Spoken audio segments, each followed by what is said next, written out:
warahmatullahi wabarakatuh. Waalaikumsalam warahmatullahi wabarakatuh. Gimana kabarnya anak-anak pagi ini? Alhamdulillah sehat ya? Sehat. Kita mulai berdoa. Berdoanya dimulai. Doanya selesai. Sebelum kita mulai pelajaran hari ini, Bapak mengabsen dulu ya kehadiran siswa ya.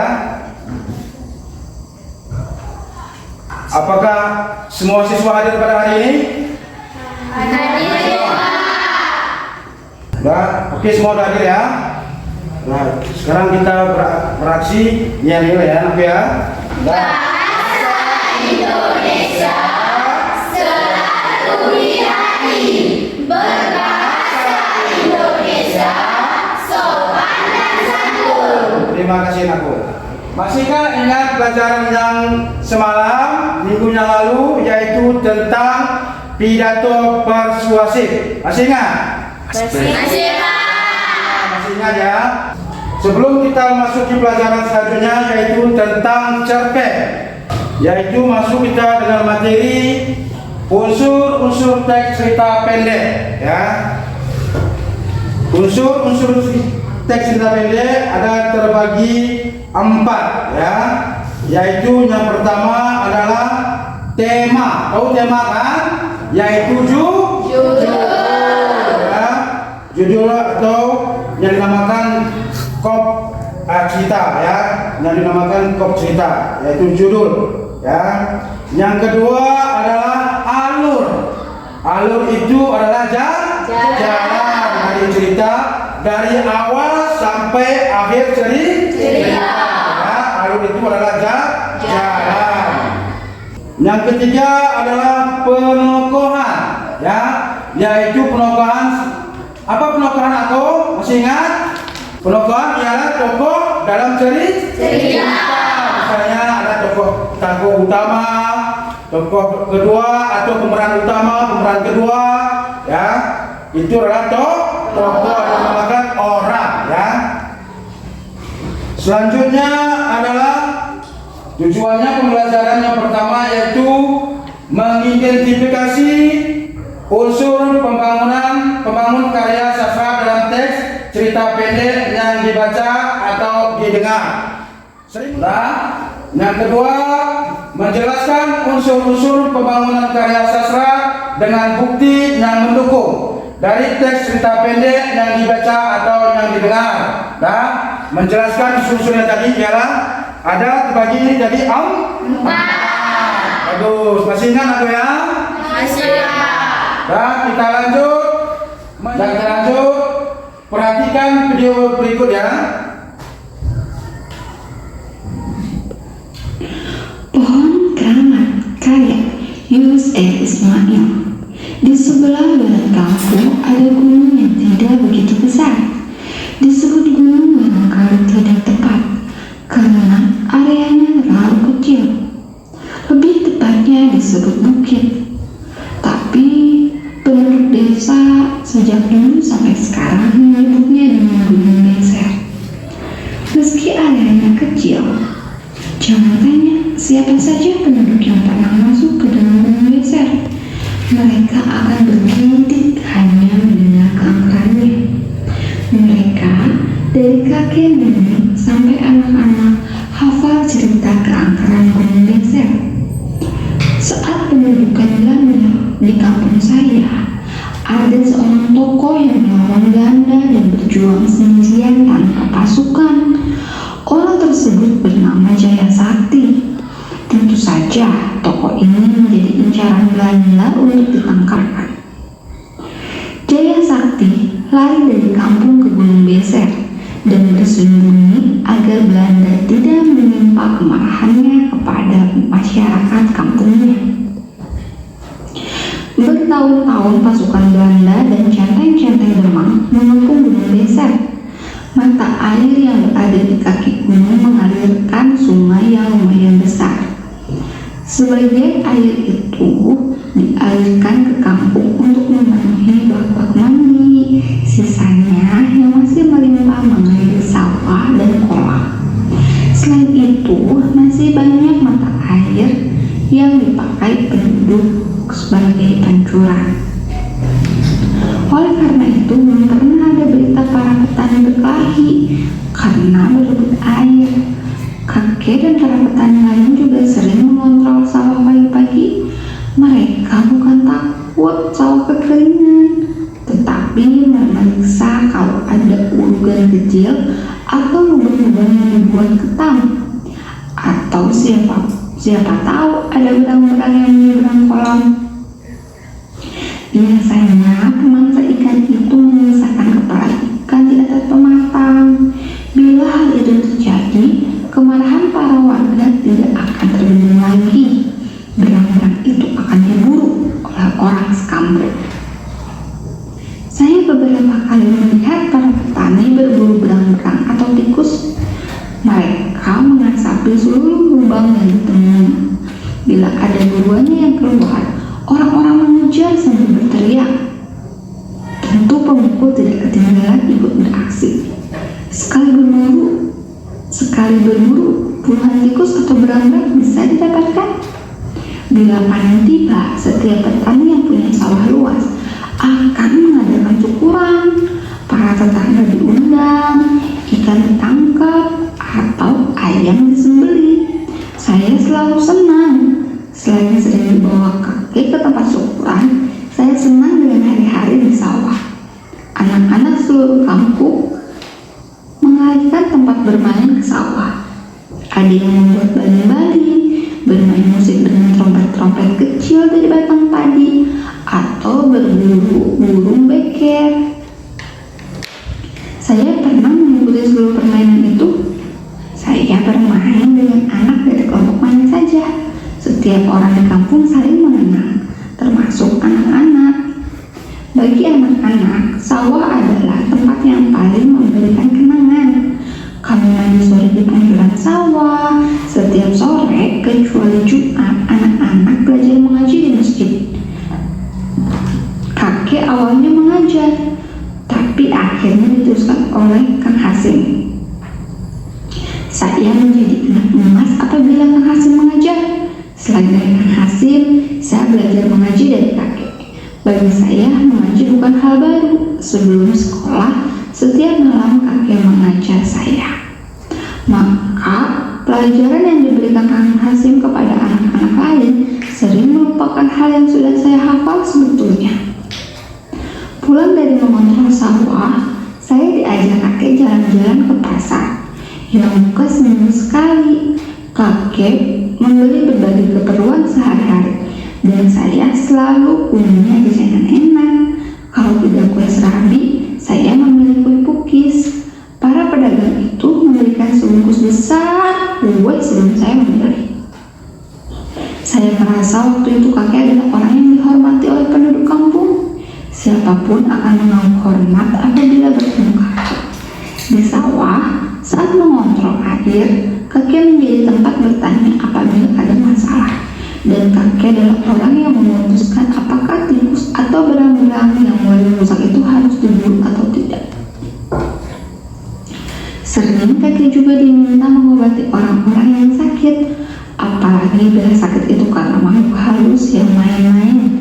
Bila ada orang yang kesambet oleh penghuni gunung beser, mereka membawanya ke rumah kakek. Saya tidak tahu cara kakek mengobatinya. Mungkin beliau menggunakan doa-doa, tetapi tidak jarang kakek malah membawa si sakit ke rumah Pak Mantri. Kedamaian kampung saya mulai terusir saat jalan besar menghubungkan dengan kota kecamatan dan kota kabupaten diperbesar dan diaspal. Memang aspal ala kadarnya, tapi tidak sebagus sekarang. Jalan itu memberikan gejolak tersendiri. Para petani berlari ke kota kabupaten menjual hasil bumi. Anak-anak remaja tidak sedikit yang kemudian meneruskan sekolah ke kota. Pembangunan pabrik-pabrik semakin santer diinformasikan orang kecamatan. Perkenalan kampung saya dengan dunia luar menyadarkan penduduk bahwa di luar sana sudah banyak yang terjadi. Kebutuhan hidup semakin meningkat. Kampung saya semakin sibuk. Ngobrol-ngobrol santai di sawah atau di masjid sehabis sholat jarang dilakukan para orang tua. Bila panen tiba, undangan syukuran semakin jarang. Panen pun hanya dilakukan oleh segelintir orang, tidak lagi merupakan pesta kampung. Kebutuhan yang semakin mendesak itu memaksa penduduk kampung untuk memfungsikan segala yang dipunya. Para lulusan sekolah dari kota merencanakan untuk membuat pertanian terpadu di kaki gunung dengan melibatkan seluruh penduduk. Pengelolaan kaki gunung itu dilakukan dengan gotong royong, membangun pabrik air mineral dan tekstil mulai dibuat oleh orang kota. Saya waktu itu sudah meningkat remaja. Perselisihan antar penduduk mulai terasa ketika penggerak pembangunan yang merupakan lulusan sekolah dari kota itu merencanakan untuk membuka sebagian gunung geser untuk perluasan lahan pertanian dan kebutuhan pabrik. Banyak penduduk yang tidak setuju, akan tetapi tidak sedikit yang mendukungnya. Saat ini adalah waktunya untuk membangun demi kemajuan. Kita tidak akan pernah bisa maju apabila masih takut dengan hal-hal yang tidak masuk akal. Begitu diantaranya kata-kata yang biasa diucapkan oleh para penggerak pembangun dan orang kabupaten yang memperjuangkan perluasan pabrik. Apanya yang mesti ditakuti dari penghuni gunung geser? Mereka malah telah memberikan apa yang dipunyanya, air yang melimpah, tanah yang subur, dan udara yang segar. Kita tidak bisa memanfaatkan kekayaan itu karena kita takut oleh hal-hal yang tidak perlu ditakutkan, kata mereka. Semakin banyak penduduk yang mendukung pembukaan gunung geser, sebagian yang masih menghormati karisma gunung geser datang ke rumah kakek. Mereka meminta pendapat kakek. Saya tidak tahu apa yang kakek katakan sebelum mereka pulang. Besoknya, wakil dari panitia pembangunan itu datang ke rumah kakek. Mereka tahu bahwa kakek adalah kunci dari masalah ini. Penduduk yang tidak setuju dengan pembukaan gunung geser hanya akan mendengarkan apa yang dikatakan kakek. Saya tidak begitu jelas menangkap apa yang dibicarakan mereka, akan tetapi dari nada suara yang semakin meninggi, saya tahu bahwa mereka bersitegang. Saya mengerti peristiwa itu dari bilik kamar. Saya bersiap meloncat seandainya mereka melakukan kekerasan terhadap kakek. Akan tetapi kejadian yang saya ramukan itu tidak terjadi. Mereka pulang setelah terlebih dahulu meninggalkan kakek. Besoknya, saya baru tahu bahwa kakek menyetujui pembukaan gunung geser. Saat ini saat sulit, kata kakek ketika malamnya saya menanyakan kenapa kakek menyetujui pembukaan sebagian gunung geser. Semakin banyak kebutuhan hidup dan semakin banyak orang yang merasa pintar. Akan tetapi orang-orang pintar itu tidak tahu tentang kebijaksanaan. Mereka tidak sadar bahwa sebagian besar manusia yang ada di dunia ini adalah ada di bawah standar kepintaran. Kata Mbah Daya Sakti masih diperlukan untuk melindungi gunung geser. Saya kurang mengerti apa yang dikatakan kakek. Ketika malam besoknya, kakek bercerita bahwa Mbah Daya Sakti dan keran gunung geser itu tidak ada. Saya semakin tidak mengerti dengan kakek. Kalau begitu, kenapa tidak dari dulu gunung geser itu dibuka? Gunung geser akan marah kalau dibuka, kata kakek. Kan Mbah Daya Sakti dan keangkaran itu tidak ada, kakek. Iya, tidak ada.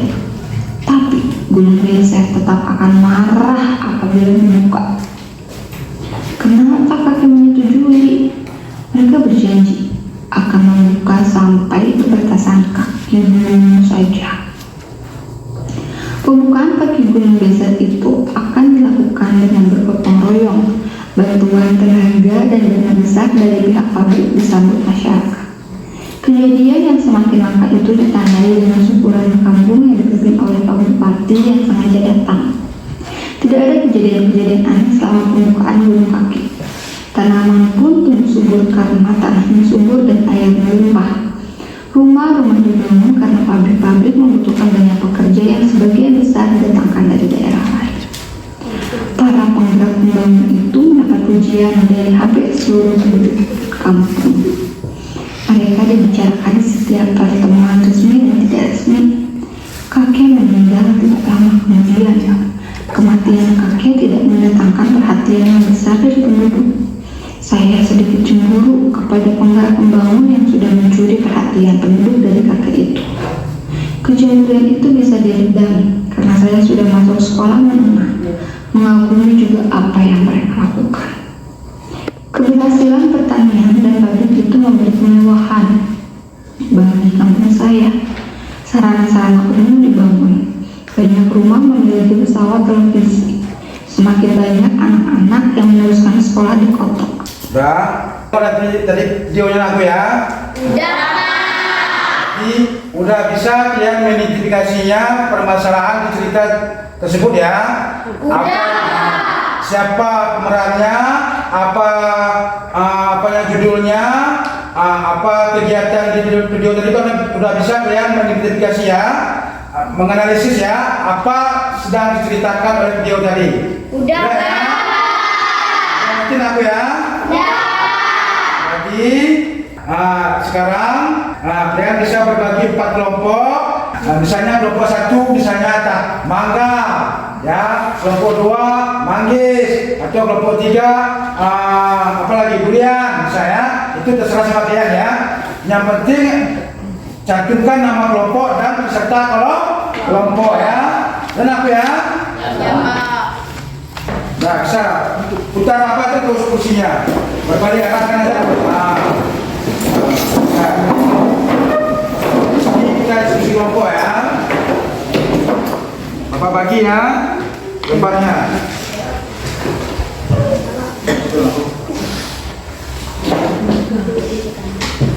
Itu adalah RK-nya ya, lembar kerja siswa. Itulah yang kalian mengidentifikasi tentang video tadi. Nah, udah buat tulis nama kelompoknya, misalnya mangga. Jangan sama ya, jangan semuanya tulis mangga, enggak. Ada mangga, ada durian, ada manggis. Ya. Nah, manggis. Nah, ini kelompoknya ya, biar Bapak nanti bisa mengkoreksi hasil kinerja kalian. Dah, disitu ada kelompoknya aku.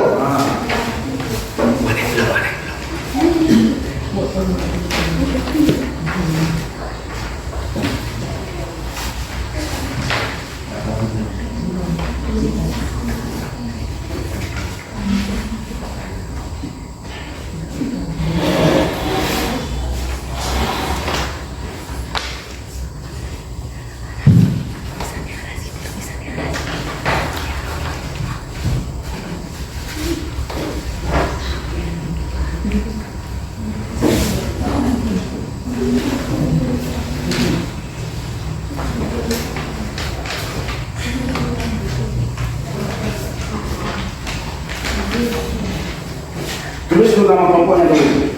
Nah, nanti lupa ya. Ini manggis ya. Nah, manggis terus. Nah, tulis peserta kelompoknya pun di bawah terus aku ya. Ini ya.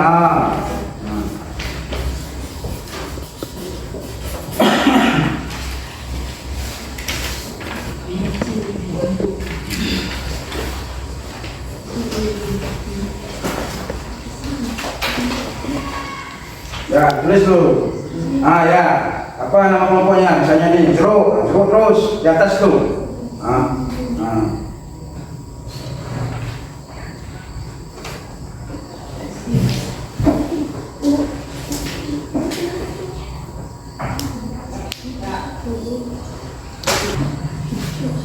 Bisa?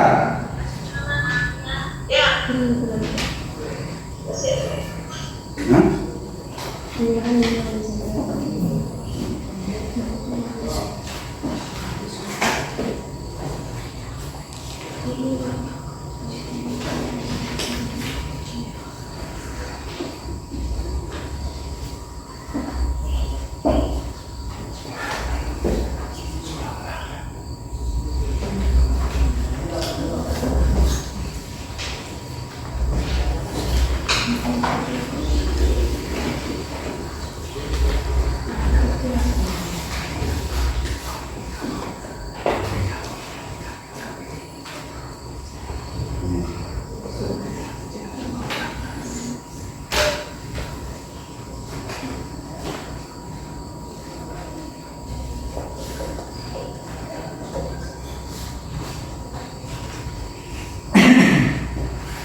sambil kalian menulis atau mencatat RK kalian itu, dibaca-baca dulu aku ya. Nanti kita presentasi satu orang ke depan ya. Baca-baca dulu, kalian melakukan isi, ingat-ingat ya.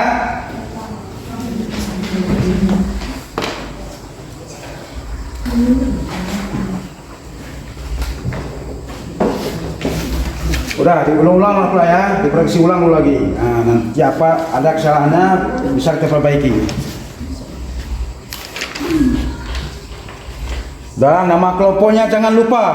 Nanti nggak ingat bapak nanti koreksi ulang. Ya, diutamakan dulu nama kelompoknya.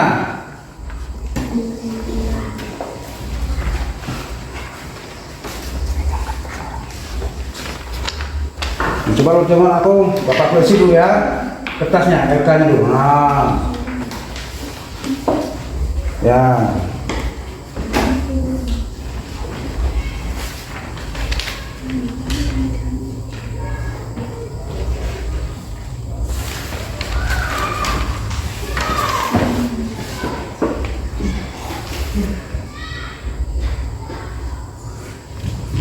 Ya, bisa.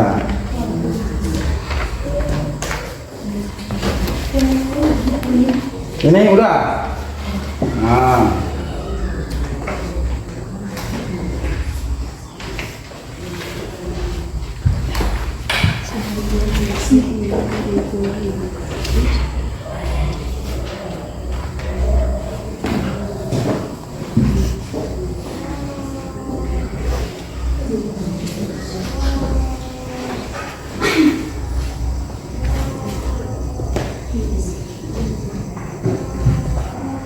Bisa kita mulai presentasinya aku ke depan?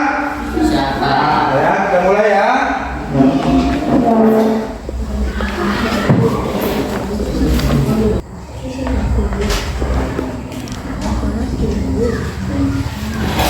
Dan jangan menyimak aku ya, dengarkan apa yang. Assalamualaikum warahmatullahi wabarakatuh.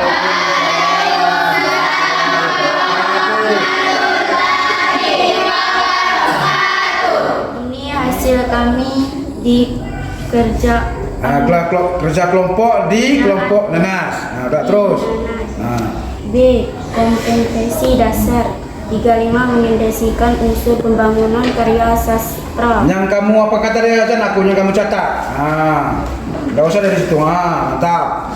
1. Tentukan tema yang tercerpen. Kepercayaan penduduk yang terkikis oleh modernisasi pendidikan. Modernisasi ya. Nama tokoh saya. Terus. Karakter tokoh pantun. 2.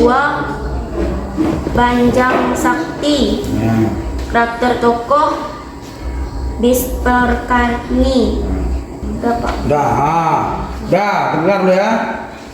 Ada nggak yang kalian koleksi ini punya kawan kamu ini salah apa benarnya? Ada kesalahannya apa enggak? Dapat. Enggak ada, udah pas. Udah pas ya. Ini kan menurut dari cerpen tadi yang kita dengar atau yang kita baca tadi ya. Nah, udah bagus ini. Udah, silakan dulu aku. Terima kasih. Dengar dulu selagi kawan membaca RK-nya, lembar kerjanya, yang lain untuk menyimak ya. Assalamualaikum warahmatullahi wabarakatuh. Waalaikumsalam. Saya yang mewakili kelompok menyampaikan hasil diskusi kami. Tentukanlah tema yang terdapat pada cerpen. Kepercayaan penduduk yang terkikis oleh modernisasi. Modernisasi, ya terus. Tokoh saya berkarakter patuh dan rajin. Kakek berkarakter bijaksana, suka menolong. Jaya Sakti pemberani. Penduduk rukun dan mudah emosi. Anak-anak ceria dan baik. Alur mundur dari paragraf 1 sampai 5 peristiwa masa lalu Gunung Beser. Alur maju dari paragraf 6 dan seterusnya. Latar cerpen di atas tersebut adalah Gunung Beser, kampung, masjid, rumah kakek, dan sawah. waktu malam hari, sore hari, dan pagi hari. Suasana menegangkan dan menyenangkan. Amanat teks cerpen tersebut, sebaiknya manusia menjaga lingkungan. Nah, dengar, lembah kerja kawanmu tadi untuk menyimak, yaitu tentang cerpen tadi. Udah benar apa belum? Udah pas? Udah pas? Nah, alhamdulillah, udah bisa duduk aku. Nah, kita memberi semangat kepada kita semua ya. Dan apakah Ananda senang pada pembelajaran hari ini? Senang ya? Semangat aku ya. Apakah pelajaran hari ini menarik untuk Anda? Menarik. Alhamdulillah. Sebelum menutup pelajaran kita hari ini, kita menentukan nanti materi selanjutnya menyusun struktur teks cerpen yang akan datang ya. Berarti udah paham semua aku ya? Sebelum mengakhiri pelajaran kita hari ini, kita berdoa supaya pelajaran kita hari ini berkah dan ada nanti manfaatnya untuk kemudian hari. Berdoa dimulai.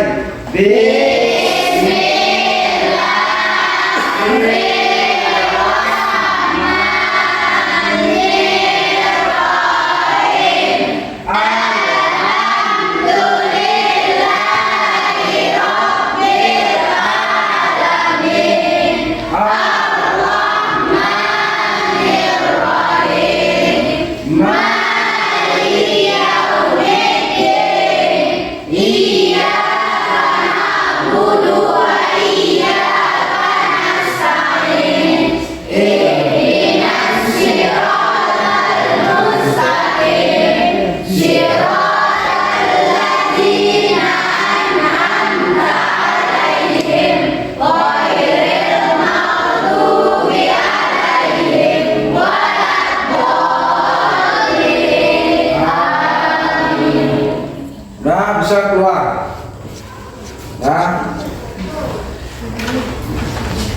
Terus. Belum ya.